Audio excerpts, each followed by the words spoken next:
မရဲ့လက်ဝတ်ရင်နာတွေကိုနမဲကြီးဆယ်လီတယောက်ကခုတ်ခဲ့တဲ့ဆိုတဲ့သတင်းပေါ်မှာတုတ်ပြန်လာခဲ့တဲ့စူပန်ထွာပရိသတ်များအားလုံးပဲမင်္ဂလာပါရှင်ဆယ်လီစပိတ်အိတ်ကနေပြန်လည်ကြိုဆိုလိုက်ပါရီသူမရဲ့လက်ဝတ်ရင်နာတွေကိုနမဲကြီးဆယ်လီတူကခုတ်ယူခဲ့မှုရဲ့ဆိုတဲ့ကိစ္စနဲ့ပတ်သက်ပြီးပြောဆိုလာခဲ့သူကတော့မင်းသမီးစူပန်ထွာပဲဖြစ်ပါရီစူပန်ထွာကတော့နုပညာလောကမှာနမဲရပေးတာမင်းသမီးကြီးတယောက်ဖြစ်တယ်လို့သူမရဲ့ချစ်ဆွေပြောဆိုဟန်လေးတွေကြောင့်လေပရိသတ်များပြရဲ့ဝိညာဉ်ချင်းကိုခံရသူပါ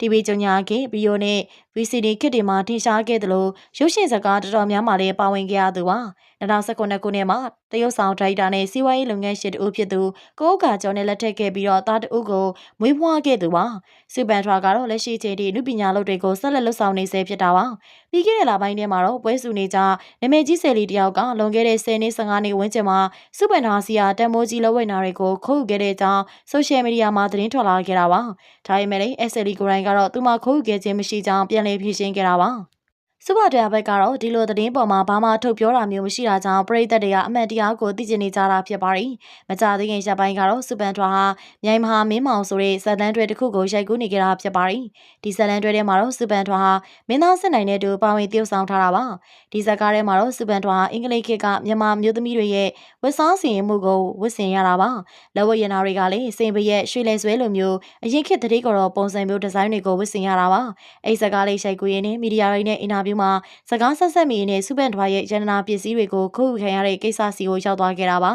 စူပန်ထွာကတော့သူမအနေနဲ့ဟိုးရခင်နှစ်ပေါင်းတော်တော်ကြာကအဖြစ်ပြက်ကိစ္စမလို့တိတ်အမှတ်မထားကြောင်းဆိုခဲ့တာပါ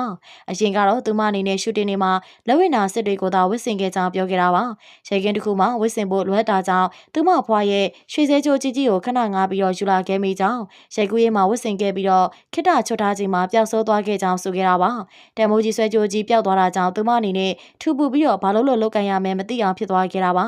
အဖွားရဲ့ဆွဲကြိုးကိုငားပြီးတော့ပျောက်သွားခဲ့တာကြောင့်ပုံစံမကောင်းဖြစ်ခဲ့ရတာပါ။ဒါပေမဲ့သူမအနေနဲ့ရှူတင်ဖွဲ့သားတွေပါဝင်ဘသူကမှပြစ်မတင်မဲနဲ့သူမရဲ့ဂယူးဆိုင်မှုအားနေချက်ကြောင့်ပဲဆိုပြီးတော့ဖြစ်သိမ်းခဲ့တာပါ။သူမအနေနဲ့လည်းအိမ်ဆွဲကြိုးတစ်ခုတည်းသာပျောက်ဘူးတာမဟုတ်ဘဲနဲ့စိန်နယ်ကပ်ပါဝင်အခြားအဖိုးတန်ပစ္စည်းတွေလည်းပျောက်ခဲ့ဘူးကြောင်းဆိုသွားခဲ့ပါရီ။ဒါပေမဲ့လည်းကိုဘာသာအသုံးမကျလို့ပျောက်တယ်လို့ပဲခံယူကြောင်းအခြားသူကိုဆွဆွဲပြီးတော့ပူလောင်တဲ့ခန်းစားချက်တွေကိုတွေးဖွင့်မထားတော့ဘူးလို့ပြောပြခဲ့တာဖြစ်ပါရီ။အဲ့ဖြစ်တဲ့နောက်ပိုင်းမှာတော့ရှူတင်တွေမှာလက်ဝက်လက်စားတို့တွေကိုပဲအစားထိုးသုံးခဲ့တယ်လို့ဆိုပါရီအသက်အရွယ်ရလာတဲ့များသူတစ်ပါးပေါ်မှာပြည့်မြင်စိတ်မထားတော့ပဲကိုယ့်ရဲ့အိမ်ချမ်းမှုကိုကိုယ့်ဘာသာရှာဖွေကြောင်းအပူတွေတင်မထားတော့ကြောင်းပြောခဲ့တာပါ